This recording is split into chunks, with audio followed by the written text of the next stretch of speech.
My name is Darius Mallory, and I'm part of the audience. My name is Tristan Sampson, and I'm part of the audience. My name is Connor Garrett, and today I was presenting my speech about organ donation. Imagine a college student like you and me just going about their day, and then one day they feel off, so they go to the doctors, and turns out one of their organs are failing.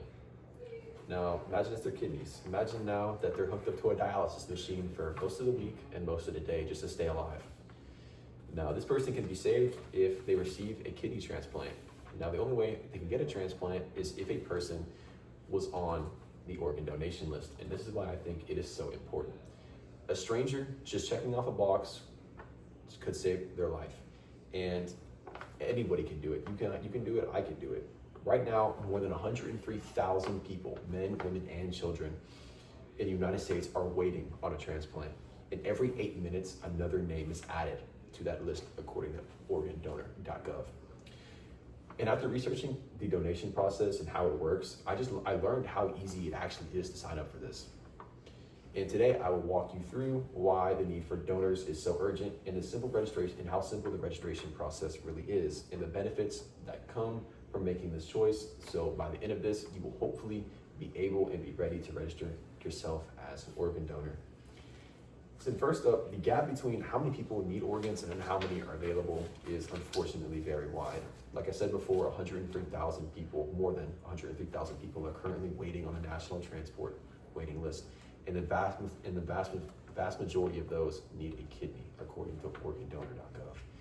And on average, about 17 people die every single day waiting for an organ that will just never arrive to them.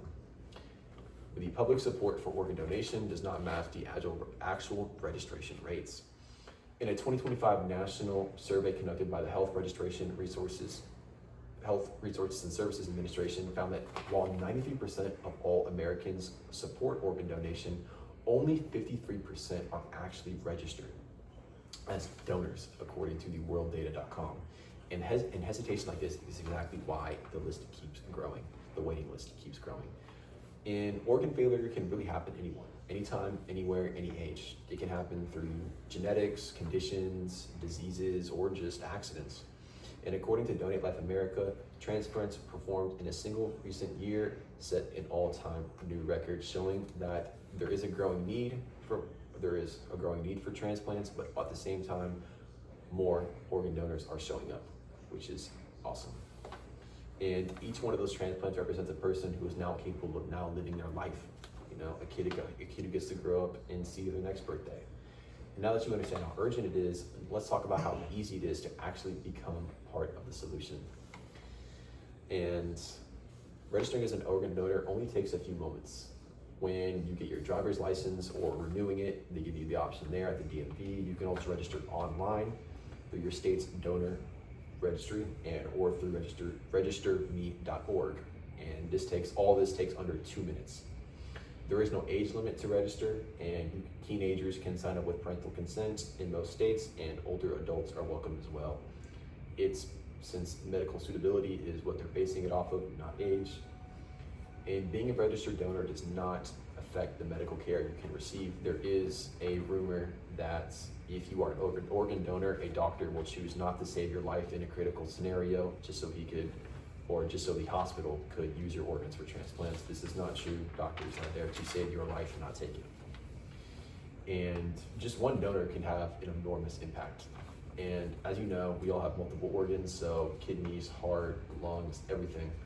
And not just the organs themselves as well, it can also be skin, muscle, bone tissues. You know, you can give someone a skin graft. And living donors can also donate. They can give one kidney, or they can give a portion of their liver. And actually, living kidney donations have been steadily increasing over the recent years. However, some people still might have hesitations. A common question is, does this go against religious beliefs?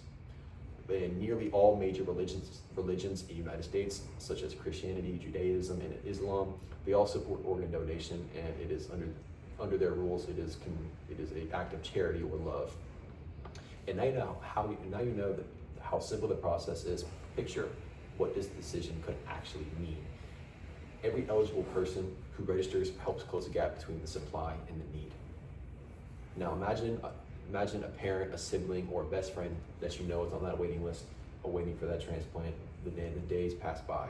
Now imagine they get a phone call, they finally found a donor, and now they get to live the rest of their life. That could be either one of us on each side. It all happened just because someone just checked a box somewhere. And as I've shown you today, the need for organ donors is urgent, but the solution is remarkably simple. Every 8 minutes, someone new joins the transplant waiting list, and registering to be a donor takes only a couple minutes and doesn't cost you anything. And you get to save many lives by becoming an organ donor. I myself have already registered as an organ donor, and knowing that decision could one day save multiple people's lives definitely makes me feel great, and it's one of the easy choices I've ever made. And I'm asking you, the one watching this, you can sign up for an organ donor if you're not already with the previous methods I described. And like I said, very easy, and I highly recommend it. Thank you.